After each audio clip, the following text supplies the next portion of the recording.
Bé, per a mi ha sigut un plaer escoltar els meus antecessors, perquè la veritat que jo no tinc l'ofici de professora d'institut, de professora de secundària i tampoc he impartit l'assignatura de literatura universal. Tanmateix m'han convidat a participar i aleshores jo us mostraré el que jo puc aportar, d'acord? Que és una altra perspectiva, molt menys d'ofici i una miqueta més teòrica.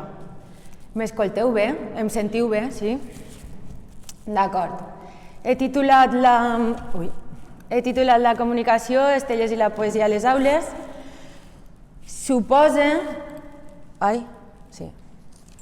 Suposo que m'hauran convidat perquè, bé, em presente, a veure, soc professora de valencià de l'Escola Oficial d'Idiomes de Castelló i a banda soc professora associada de l'UGI i imagine que m'han convidat per la tesi doctoral que he fet, que vaig fer l'any 2015 sobre Vicent Andrés Estellés i la literatura a l'aula, que actualment té forma de llibre en Alfons el Magnànim i que costa 15 euros.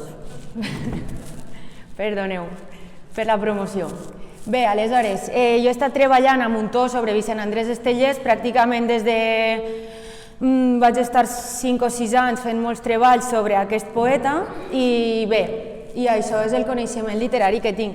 Ni impartís l'assignatura de literatura universal ni reconec, i ara segurament quedaré malament, que siga una gran lectora. No soc una gran lectora de novel·la.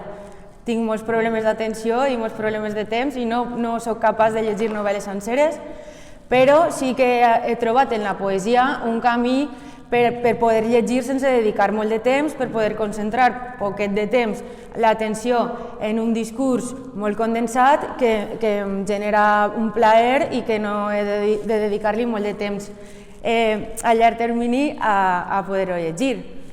Bé, després d'haver-me sincerat, tenim dret de no llegir, està clar, i de llegir poquet, etc. Bé, el llibre té dues parts, que és bàsicament el que vaig fer a la tesi. La primera part és una anàlisi de l'estil del poeta.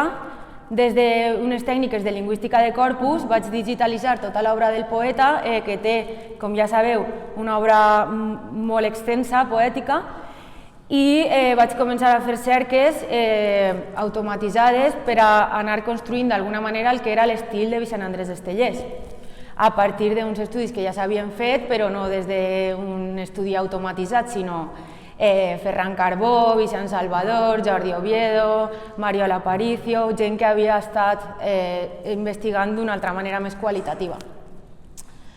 Estellés tots el coneixeu, no? Va néixer a Burjassot l'any 1924, és el poeta, segons Joan Fuster, el poeta més important valencià del segle XX i fins i tot des d'Ausiàs Marc, ha escrit moltíssim, com ja sabeu, i és molt popular, es fan sopars d'Estellés, s'assumeix la veu del poble, es menja piment torrat, totes aquestes coses que tenim ja incorporades.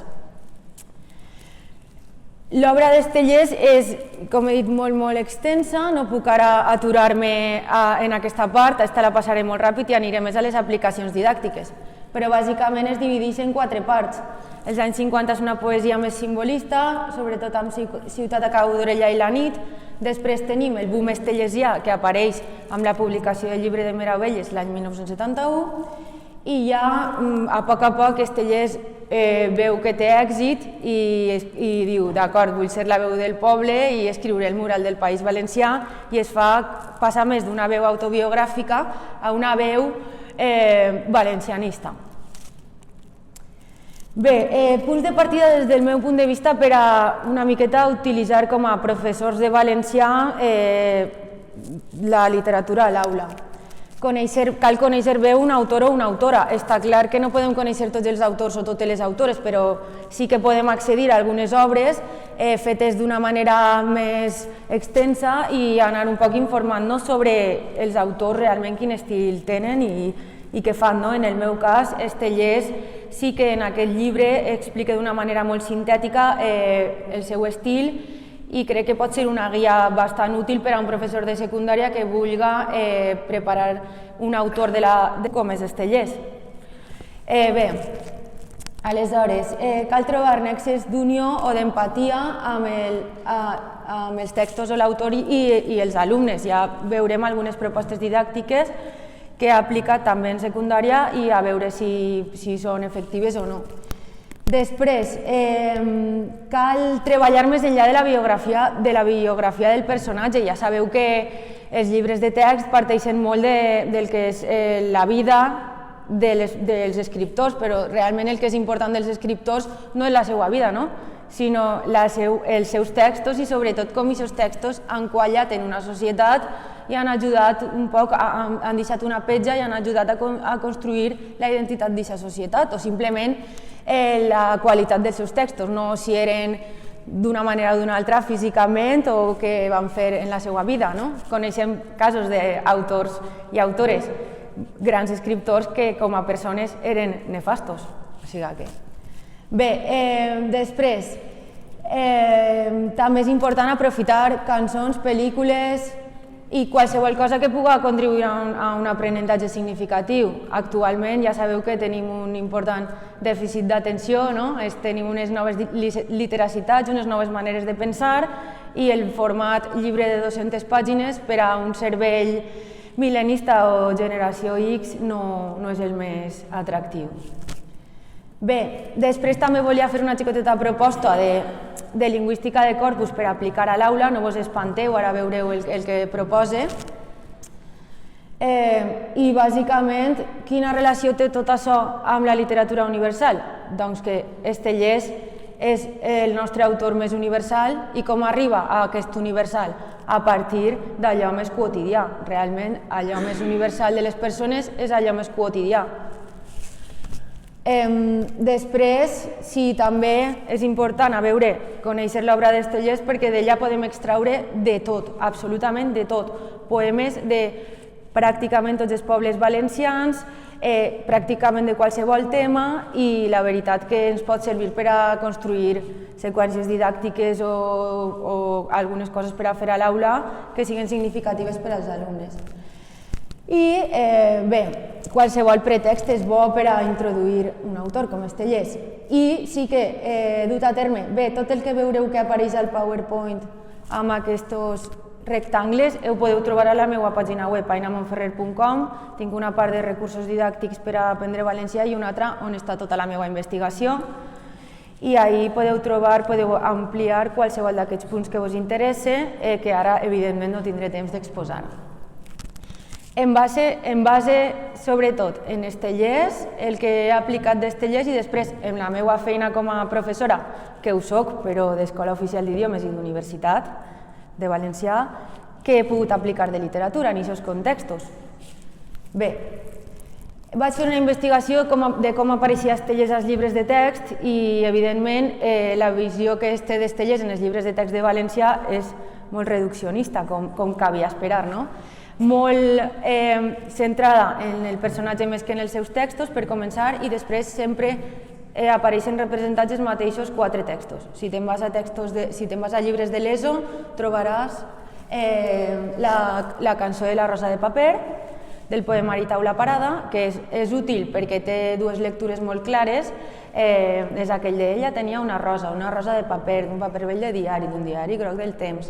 Aleshores, aquest poema, com després explicaré, funciona molt bé des de xiquets d'infantil fins a persones d'universitat perquè té com unes lectures, unes capes de lectura molt marcades. Pots quedar-te amb la floreta de paper de diari que vas passant entre els xiquets i una miqueta d'aquesta lectura, o pots arribar a parlar de qui era José Martí, que el poema està dedicat a Josep Martí, i pots parlar de moltes coses. I després, altres poemes que apareixen, doncs el típic Pimentó torrat, que és el primer poema d'Horacianes,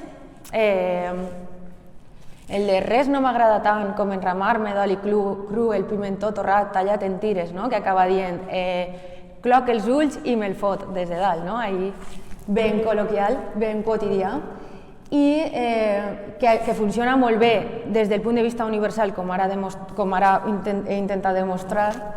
Després tenim després tenim 2 poemes del llibre de meravelles que també estan a tot arreu, que són Els amants, no hi havia a València 2 amants com nosaltres, ens amàvem del matí a la nit, han passat molts anys, han passat moltes coses. M'encantaria saber recitar, però ho feu molt millor vosaltres fent teatre. I després hi ha el que més s'ha explotat des del punt de vista ideològic, no? Que és l'assumiràs la veu del poble i seràs per sempre poble i patiràs i esperaràs. Els dos últims són del Llibre de Meravelles, que pràcticament Llibre de Meravelles sí que és el llibre que marca el boom estellesià i realment sí que és un bon llibre per a recomanar, per exemple, en una assignatura de literatura universal, perquè tot i que és el més fàcil, o sigui, el més típic, sí que recull, sintetitza molt bé l'estil d'Estellés i els diferents vessants del seu estil. Perquè tenim la part més reivindicativa valencianista, com l'assumiràs la veu del poble, i tenim la part més quotidiana dels amants. Bé, però Estellés és molt més que això. No tindré temps d'explicar-ho ara, però és molt més que això. En el llibre, si volguéreu endinsar-vos en els aspectes de l'estil principals d'Estellés, podríem treballar des dels antropònims, sobretot l'antropònim Vicent i també Ausiàs March i altres. El topònim, que és una passada la quantitat de topònims que té la poesia d'Estellés, sobretot en el mural, fins i tot el poema de Llibre de Meravelles, que es diu Cos Mortal, que és tot un poema construït a base de noms de carrers de València, se pot treballar molt bé el topònim. Bàsicament, a partir de la poesia d'Estellés pots organitzar-te tot el currículum de València, llengua i literatura, a partir de tot agafant exemples d'Estellés. Després sí que té una manera d'utilitzar l'adjectiu molt pròpia, que és interessant d'analitzar, l'adjectiu cereal, vegetal, pedregós. Bé, si voleu aprofundir més en la qüestió de l'estil, tinc un vídeo que estic explicant tot això, d'acord? Però ara aniré més a les aplicacions didàctiques. En qüestions de qualificació, l'adjectiu groc és molt important. És molt curiós com es pot treballar Ausiàs March a partir de la poesia d'Estellés, perquè està ple de referències més implícites, més explícites, i també així es va donant tota aquesta sensació que tenim una cultura que realment està imbricada i que té un diàleg entre autors. Podries començar per Ausiàs March, passar per Estellés i anar-te'n a cançons de zoo, de rap, d'espencat, etc. i els referents van repetint-se i així es veu clarament una coherència cultural que pot ser interessant de veure. Què més? Des del punt de vista més macrotextual he analitzat també com funcionen els substantius en Estellés i com es construeixen també els verbs, els principals adverbis. De fet, tinc aquest article tot sobre els adverbis de ment en la poesia d'Estellés, que pots explicar, com sempre, què expliquem dels adverbis en ment, com es construeixen amb l'adjectiu en femení, s'accentua si s'accentua l'adjectiu femení, no sé què, però sempre pots fer-ho d'una manera més creativa, més original i més significativa culturalment parlant, a partir dels adverbis en ment en Estellés. Seria, no sé, matar 2 pardals, 3 pardals d'un tir, aprofitar sinergies, totes aquestes coses. També es poden treballar molt bé des d'Estellés les interjeccions i les rutines conversacionals. Sobretot és interessant així el primer llibre de les Èglogues, que de fet és una dialèctica, una crítica del garcilacisme, dels gèneres poètics garcilacistes, i se pot treballar això des d'Estellés i hi ha moltes interjeccions pròpies, no? I totes aquestes coses. També el bon dia, el bona nit, les interjeccions que no són pròpies, impròpies segons Maria Josep Cuenca, també es poden treballar d'ahir. Altres elements de l'espontaneïtat, la sentenciositat. Estellés és un mestre de la sentenciositat, també ho és Joan Fuster, també ho és Josep Pla. Aquesta manera de dir tan sentenciosa, tan pròpia de la nostra literatura, es pot treballar des d'Estellés, sobretot en els epifonemes, en els finals dels poemes. Per a tal cosa recomane El gran foc dels Garbons. Perdoneu perquè vos estic afusellant d'informació, però és que vull dir-ho tot i no tinc temps. Després també està molt interessant estudiar la metàfora a partir dels tallers, metàfores de qualsevol tipus, ontològiques, els marcs metafòrics, la metonímia, la sinècdoque, etc. És molt important com els tallers metaforitza la mort, és un mestre de metaforitzar la mort, podeu trobar unes metàfores bellíssimes en la poesia dels tallers, fins i tot en un poemari que té en castellà, que és un tractament de la mort totalment valuosíssim, que és Primera soledat, que va escriure quan va morir la seva primera filla als 3 mesos de vida, i va escriure un poemari en castellà que es diu Primera soledat, en el qual fins i tot arriba a fer una metàfora de la mort en la qual Estellés té la filla morta dins seua, com si la intentara parir, no sé, unes coses superavançades, no sé, des del punt de vista de gènere, etc. El desplaçament qualificatiu també és un recurs estilístic clau en Estellés, que veu sobretot de la poesia de Blas de Otero, etc. Perquè ja sabeu que Estellés, tal com Joan Fuster, estan educats en la mamella grotesca i tòxica de la literatura en espanyol, o sigui que la seva formació és totalment de literatura espanyola, per tant, ahí hi ha molts nexes, jo us dono idees per a camins, vies d'explotació. La subversió fraseològica també, i sobretot és un mestre en construir poemes a partir de la representació a través de variants, a partir de, com ara és una manera molt cinematogràfica de construir i molt visual, va donant com unes pinzellades molt visuals d'un espai, d'un ambient i te trasllada completament a aquest ambient, sobretot ho fa molt bé en l'ambient de la postguerra valenciana. Ho podem trobar en el poema dels amants, per exemple, o en l'Inventari Clement de Gandia, que és este poema d'allí. En este poema, concretament, el que fa és, des d'un pis de València en el qual va viure, que tenia una altura, projecta una visió panòptica de tot el que és la ciutat, la urbanitat de València, del Cap i Casal i també de l'Horta, i és molt bonic. Després també podem treballar altres gèneres o l'ús dels molles genèrics com a mecanisme d'expressivitat. Ell fa molts poemes que tenen forma d'una altra cosa. Aleshores fa un poema en forma d'oració, de carta, de mil coses, i pots treballar els molles genèrics a partir de la poesia d'Estellés. Després sí que té també experiments intergenèrics, poemaris que estan en el llindar entre poesia i prosa, poesia i periodisme. Bé, la millor poesia d'Estellés està en el llindar entre la poesia i l'assaig, o el periodisme, perquè ell és periodista. Bé, tot això, són idees. Bé, i ara ja entrem en matèria. Els camins polièdrics de l'explotació didàctica de la poesia d'Estellés, tot el que vulgueu podeu ampliar des de la pàgina web ainamonferrer.com. I així el que propose són experiències de geografies literàries, rutes literàries, l'ús de les, no diré noves tecnologies perquè és que és ridícul, de les tecnologies de la informació i la comunicació, també un poquet de lingüística de corpus, també un poquet de tractament integrat de llengua i continguts, que està tan de moda ara, treball per projectes, etc. Poesia i multilingüisme, poesia i audiovisual i poesia i l'ensenyament del valencià per a adults, que és el que jo faig, bàsicament. No tinc tant de terreny per a jugar com en una assignatura de literatura universal en la qual els alumnes estan esperant aquest tipus d'estímul. Jo vaig als meus alumnes de C1 o de C2 de valencià que volen treure's el títol per a fer les oposicions i els prepare tot un curs a través de literatura i segurament me punxen les rodes del cotxe. O sigui que he de pensar altres estratègies per anar introduint el que a mi m'agrada i el que per a mi és important, que és el contingut cultural literari, però no desviar del seu camí els meus alumnes, perquè tenen uns objectius i evidentment allí són ells els protagonistes.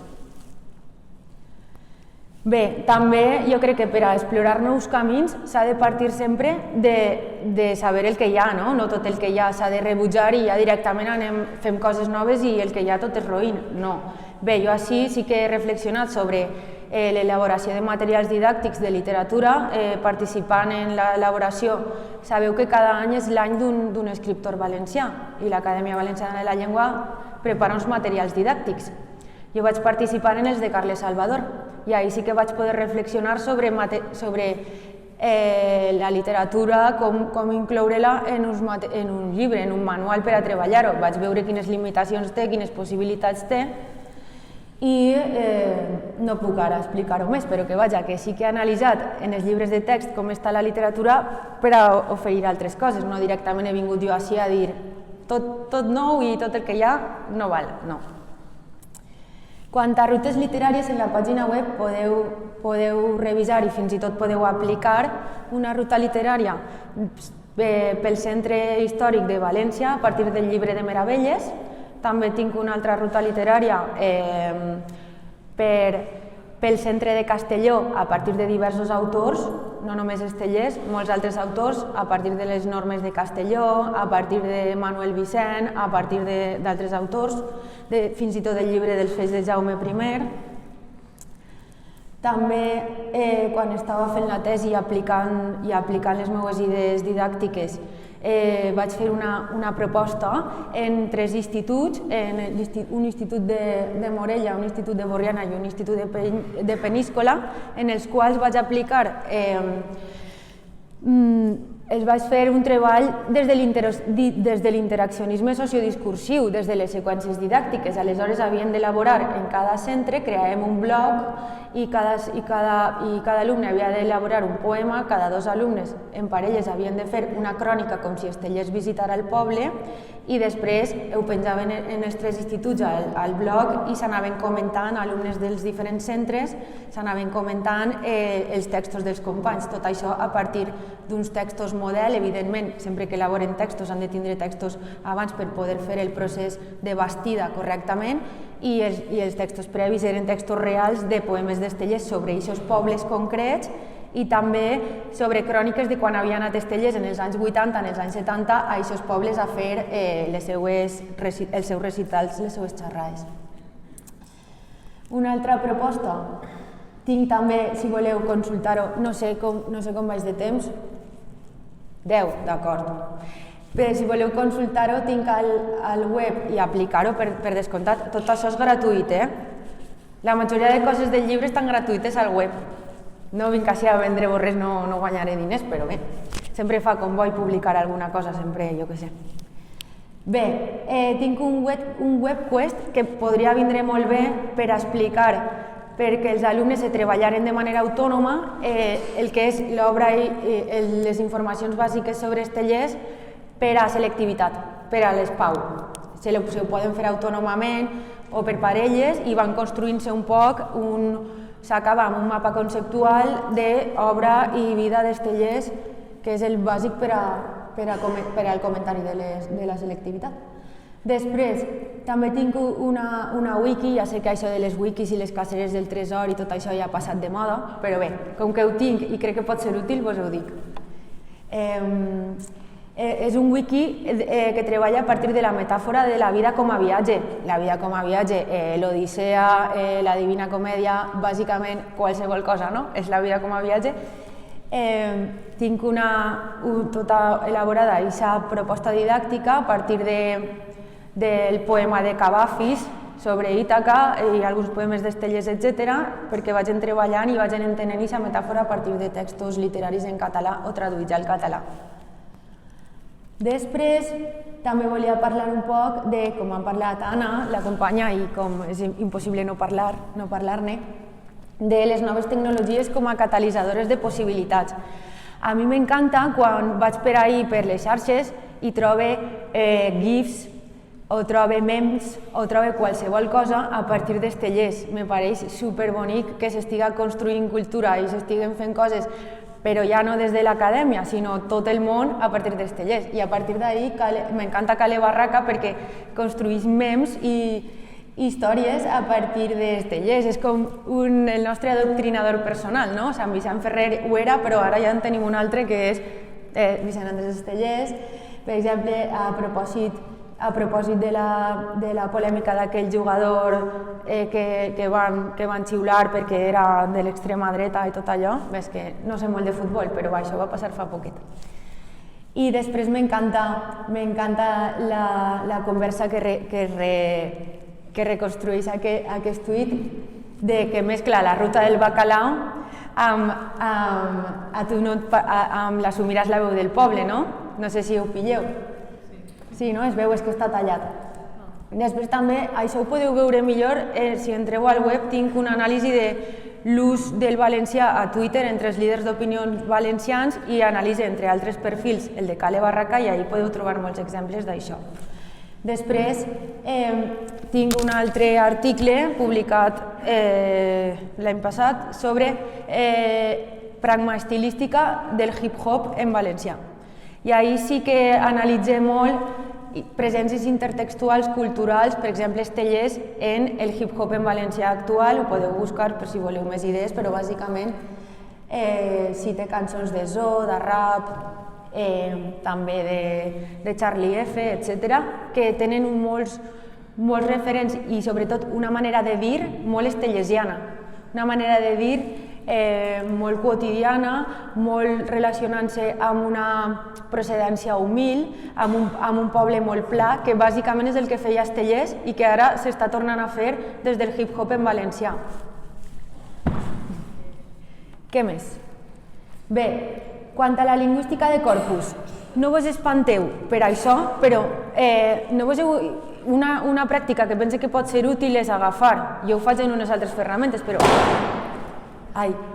agafar un document de Word, per exemple, o un PDF i recollir molts poemes d'Estellés o d'un altre autor, o si teniu una novel·la d'un autor digitalitzada, i començar a fer cerques, control G, o buscar i ja està, cercar, i començar a buscar els adjectius, els substantius, qualsevol cosa que tinga tal, i és com una altra manera de treballar els textos, literaris o no, però literaris també, i ja no estàs en el focus discursiu igual, sinó que estàs en un focus molt més macrotextual, i això pot servir per a reflexionar sobre l'ideolecte d'un autor, i pot servir també per a reconèixer, per a explicar què és l'estil, perquè moltes vegades l'alumne no sap què és el model de llengua o l'estil és una cosa més abstracta, però una miqueta per a reflexionar sobre que no és una cosa que siga una falta d'ortografia o que no siga, sinó que en l'escriptura hi ha molt més que això,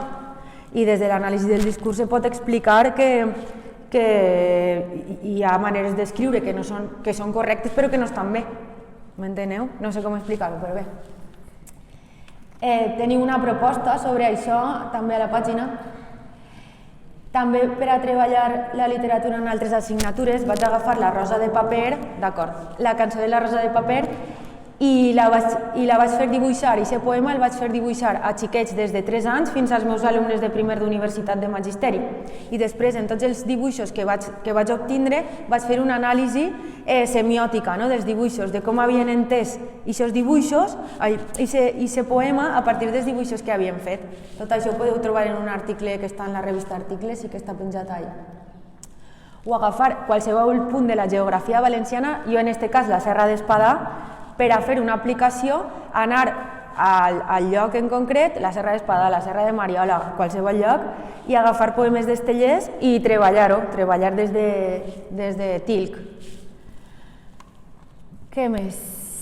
Després, quant a poesia universal, això que vos volia dir, també hi ha un altre article publicat d'una experiència didàctica que vaig dur a terme a la Universitat de Cambridge, en la qual treballaven els alumnes de català de la Universitat de Cambridge el poema del Pimento Torrat a partir de traduccions, feien traducció inversa. Tenien el poema en francès, en anglès, en italià i crec que en alemany, no me'n recorde, i l'havien de traduir per grups al català. I després, amb els resultats que tenien, ho comparaven amb el poema original i així en tota una sèrie de reflexions molt lingüístiques molt interessants. I també el sentit d'explicar Estellés a alumnes de català per a estrangers és superinteressant perquè el capten de seguida. Té aquesta universalitat tan quotidiana que és màgica, no? Que et fa connectar amb qualsevol cultura. Això també podeu llegir-ho millor des de la pàgina. També tinc una guia didàctica sobre la pel·lícula Cos mortal, que es va fer a partir del personatge d'Estellés, una miqueta ficcionalitzat, i una guia didàctica sobre l'obra teatral de la companyia Teatre Micalet, Poseu-me les ulleres. Estos dos productes no estan penjats, però són fàcils d'aconseguir. Si algú els vol treballar a l'aula, que es posi en contacte amb mi i jo els puc aconseguir, d'acord? Després, ja en el meu context, jo com introduïsc la poesia o la literatura en general en l'ensenyament d'adults? Doncs és molt difícil per a mi perquè els meus alumnes estan intentant fer exercicis d'omplir buits i fer redaccions sense faltes i orals sobre el canvi climàtic i aleshores me costa, no? Però la manera més efectiva que he trobat és treballar a partir de l'efemèrides, que és el dia de Tots Sants. Doncs agafe cançons i poemes sobre la mort en català, ho teniu ahí, ho podeu consultar, ho podeu utilitzar i ho treballa a partir d'ahí. Què és el Dia de la Dona? Doncs treballo escriptores en català i faig un treball a partir d'ahí, perquè em costa molt trobar terreny per a poder-ho explotar. I també el que faig és agafar i dic, faig una comprensió escrita o una comprensió oral, la puc fer sobre qualsevol tema, doncs agarre una entrevista a Ovidi Montllor, o agarre una recitació del coral romput d'Ovidi Montllor, o faig un exercici d'omplir buits sobre un fragment d'una obra de Carme Riera. Vaig fent això, vaig una miqueta posant-los-ho així com sense que s'adonen, no? I després també faig la ruta literària per Castelló, sí que la solem fer tots els anys i agrada. I les conclusions serien aquestes. S'ha de treballar la literatura des del meu punt de vista, des de l'educació discursiva, com he dit, interaccionisme sociodiscursiu, el treball dels gèneres, etc. Es pot fer de tot. Si volem fomentar la creativitat hem de ser creatius, no apareixerà la creativitat i la motivació en els nostres alumnes com un bolet, si no ho veuen en nosaltres, és el que deia Anna. Hem de ser exemple nosaltres, no? I motivar, ja ho sabeu. Cal conèixer els autors, ja vos dic, entenc que és impossible conèixer-ho tot, però sí que, no sé, tot el que es puga, anar més enllà del cliché estellesià. Què més?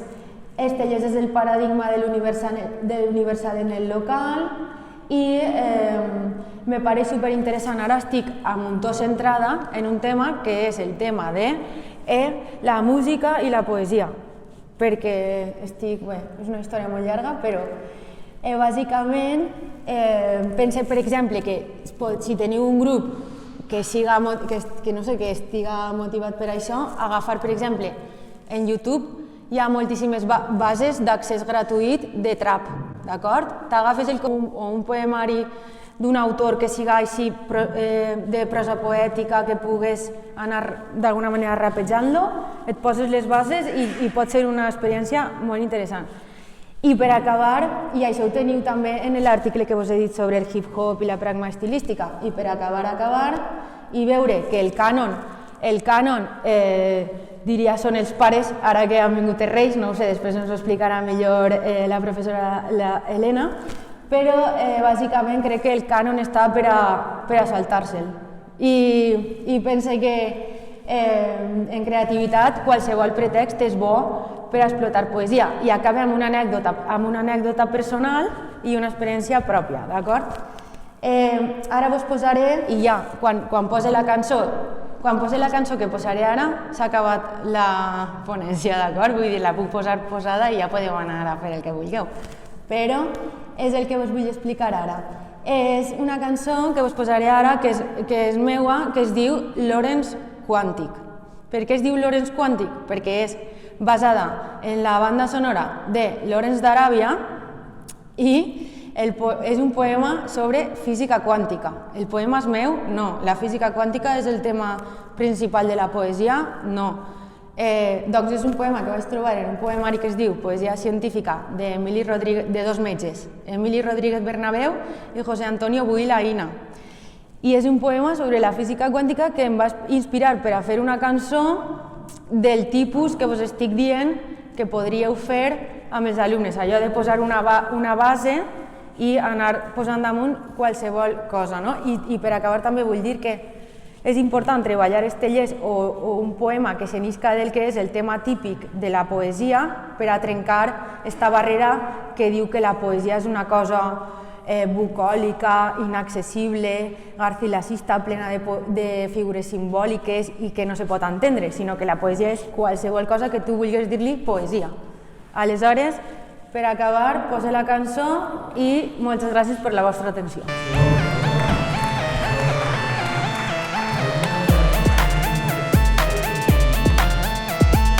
Ona, partícula, Heisenberg, Schrödinger, variables ocultes, David Bohm.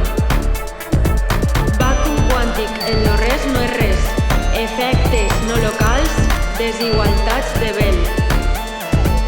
Mediació observador, realitat consciència.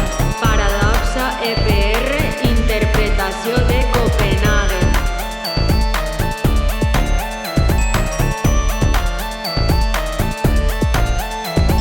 Fletxa del temps, procedència causal. Flux d'entropia, comportament fractal.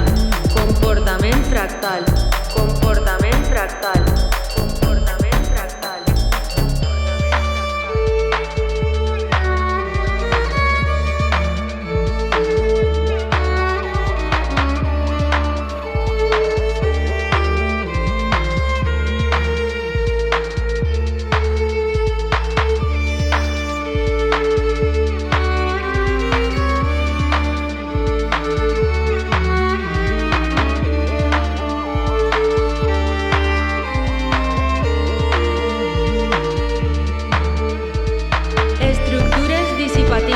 Propietats emergents, moviments superlumínics putting actions at a distance.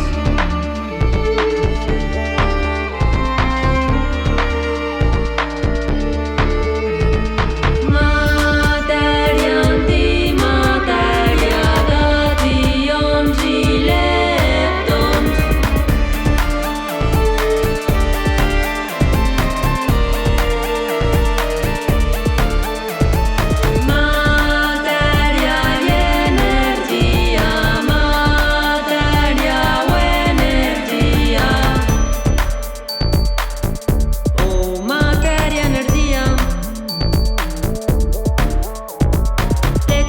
Del temps, procedència causal.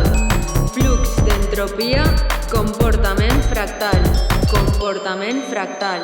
Comportament fractal. Comportament fractal.